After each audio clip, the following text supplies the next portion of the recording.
I was reading this Facebook post and oh my god, I'm like, oh, I'm so baffled, man. I'm so baffled. You know, people that love their people that love themselves, people that love their community, you know, people that like if an individual loves somebody else, like if I love a woman, my offsprings, my family, I'm going to show it. I'm going to show it. I'm going to tell it and I'm going to show it. I'm going to do both because that's my love language. You know, we may talk a lot about the Jewish community, white people, and we may say the Jewish community, um, this, and they own all the banks and they control the system and all this type of stuff. We may say white people are killing black people and Jewish people and everything else. But when you love your community, when you love who you are, when you passionate about who you are, you show it and you tell it. Now, mind you, you should not be so passionate about who you are in your community that you shit on other communities, other races, and other people. Okay? You shouldn't have to shit on everybody else to do what you need to do for you and yours, right? Because at the end of the day, we all have to live here on this planet and work to try to work together. But anyhow, nevertheless, I just can't comprehend how black people complain so much about not having anything, right? When as soon as you're 18 years old, as soon as your offspring is 18 years old, right? Even before that, you should be showing them and teaching them how to get ahead in life. Your whole thing should be showing them, teaching them, guiding them how to get ahead in life. You're not going to get ahead by getting a job. You're not going to get ahead by teaching your offsprings how to just go get a job. You're not going to get ahead by teaching the offsprings how to smoke weed, drink alcohol, go to the club, shit on niggas, shit on bitches, use people, um, go to college, go to university. Your offsprings are not going to get ahead like this. You did not get ahead like this. Okay? But the only way to get ahead is to invest. Invest. Even celebrities, so-called celebrities, and all these people sell their ass and their souls to be in Hollywood, to be movie stars and rappers and all this other shit.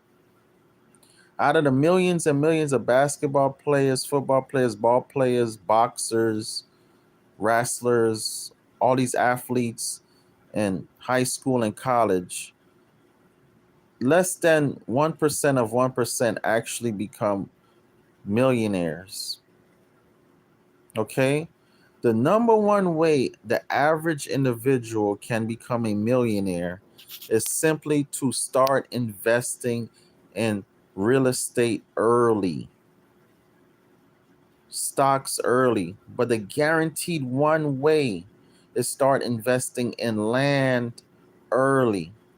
If you purchase a piece of land for your baby the day they're born, damn near anywhere, the day they're born, by the time they're 16, 18, 21, you cannot tell me that land will not be worth two and three times, even 10 times what you purchased it for. You might could buy a piece of land right now, even if it's $20,000. Even if it's $20,000, 9 times out of 10, by the time your baby is 16, 18, 21 years old, it'll be worth $20,000. Excuse me, $200,000. It'll be worth $200,000. And it would definitely be worth $200,000 if you put the proper infrastructure in there to make sure it's worth $200,000. Okay? That right there gives your offspring a super head start in life. Imagine giving your offspring an asset and saying, here, this asset is worth $200,000.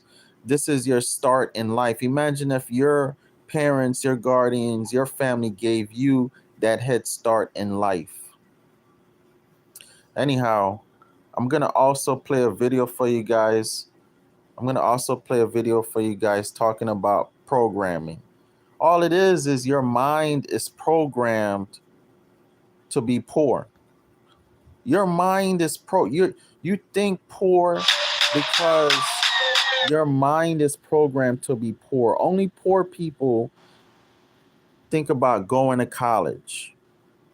Only poor people think about being an overconsumer. They gotta buy the newest Jordans, Nikes, Reeboks, smoke weed all day, drink all day, go to the club, fuck all the bitches and hoes and niggas. Only poor people have this mentality. Only broke bitches and broke niggas, broke people have this type of mentality. Wealthy people don't have this type of mentality. Wealthy people, when they make their money, also, wealthy people buy assets. First of all, if I make my money and after I pay my bills, I have an extra $100 for the month. You know what a wealthy person's individual is gonna do? They're gonna try to find an asset for that $100, whether it be a stock, whether it be a piece of real estate, gold, cryptocurrency, part of a business, mutual fund, whatever.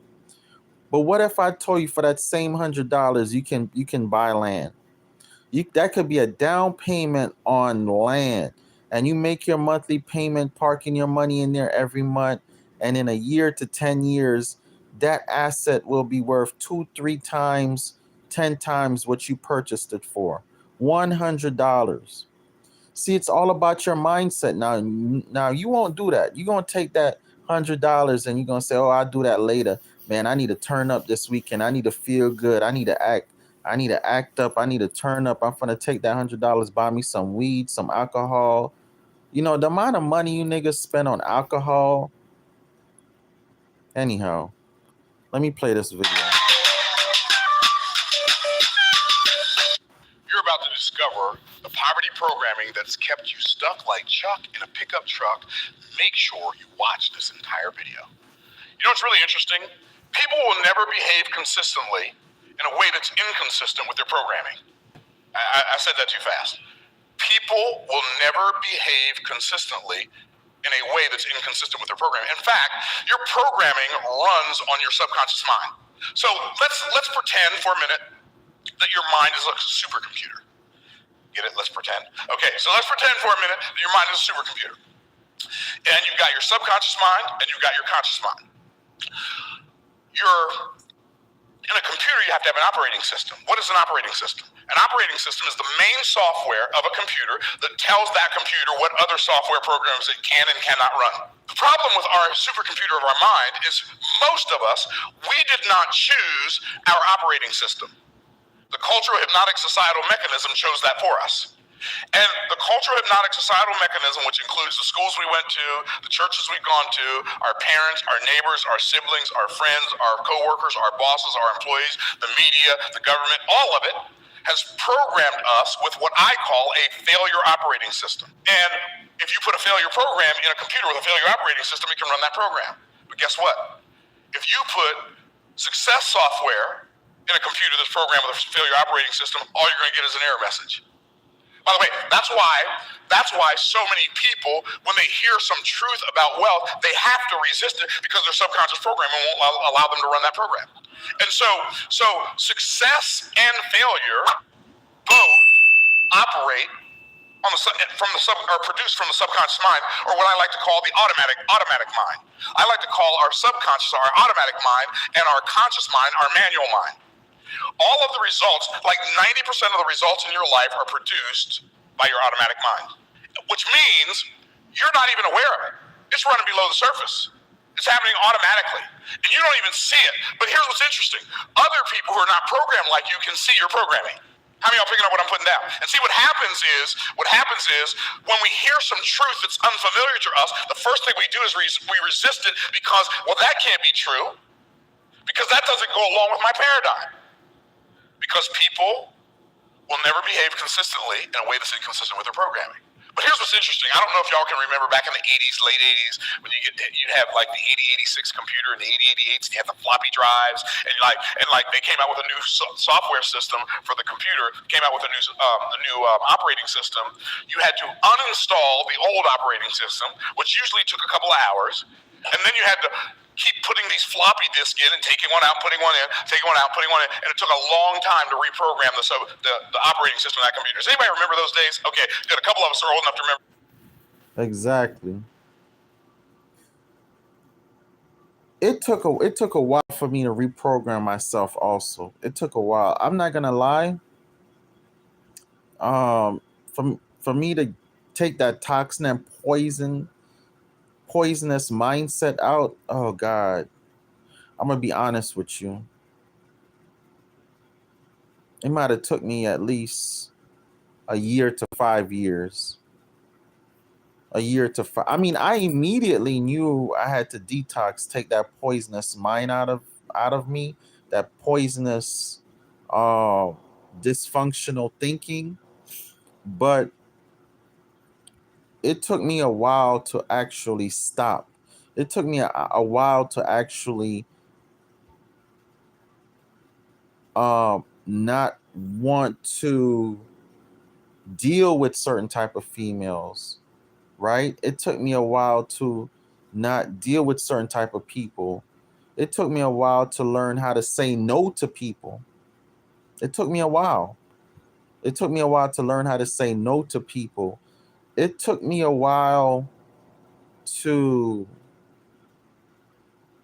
learn how to love myself enough to know that I don't need to deal with certain type of women. I don't need to deal with certain type of people that don't have a abundance mindset, that don't have a righteous mindset, that don't have a mindset that want to do right.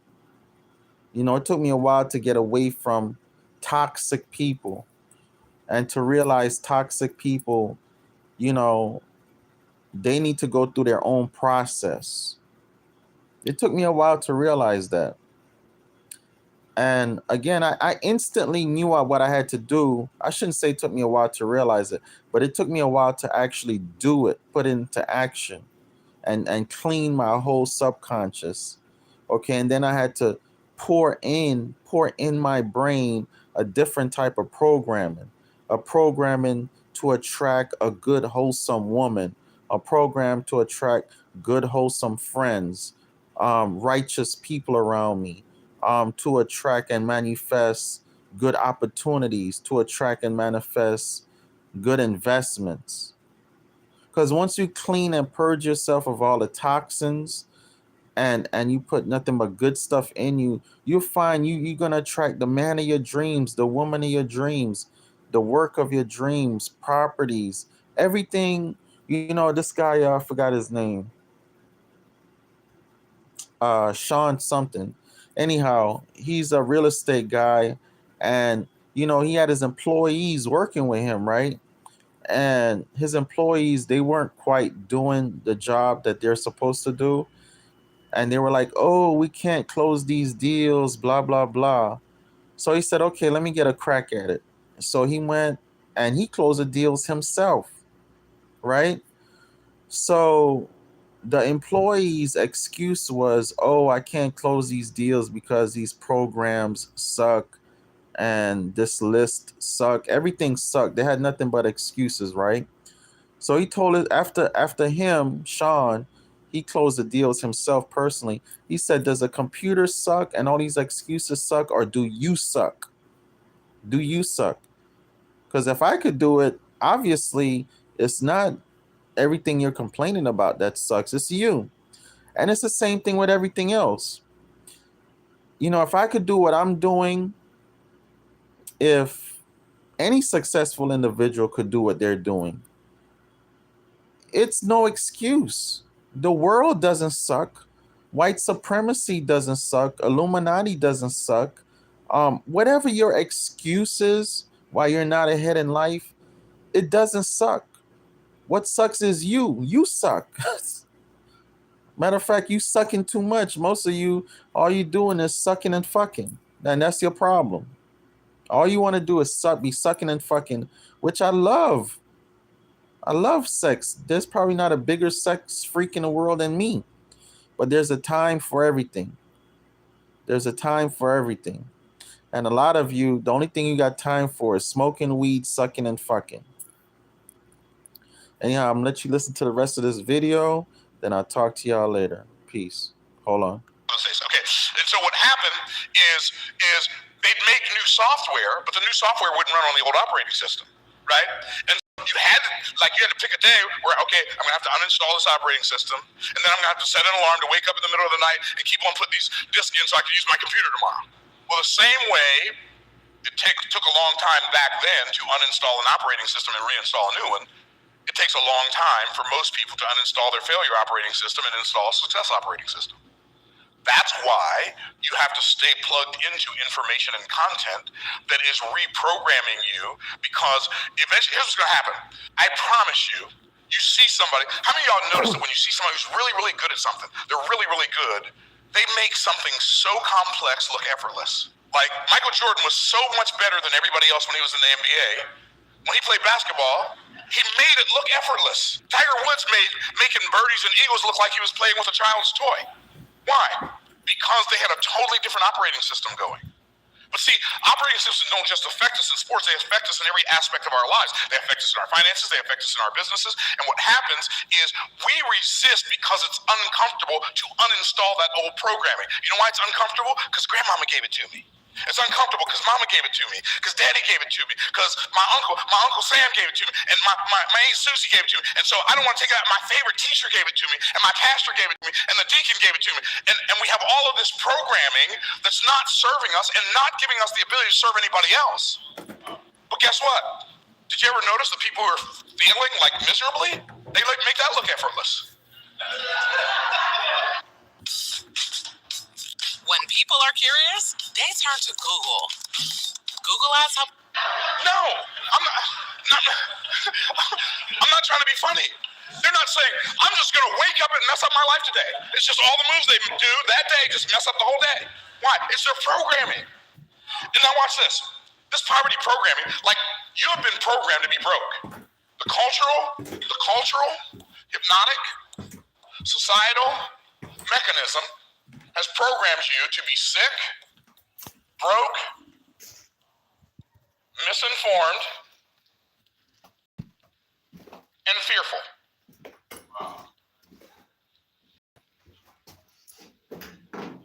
And guess what? As long as you are running this program, you're going to be sick, broke, misinformed, and fearful. Either one of those things or all of those things. Why does the cultural hypnotic societal mechanism want us sick, broke, misinformed, and fearful? Because people who are sick, broke, misinformed, and fearful are easier to control than people who are healthy, wealthy, well-informed, and courageous. And so what we have to do is we have to recognize the program. But see, we have to recognize where it comes from. Do you understand every time the politicians lie to you and tell you they're going to end income inequality, how do you know they're lying? Because they can't end income inequality because income doesn't exist in a vacuum. It's the result of something. What's it the result of? It's the result of value that's created for somebody other than you. So until you eliminate value creation inequality, you can't eliminate income inequality. They're lying. The government wants you to think that businesses that are successful because the owners of those businesses are evil.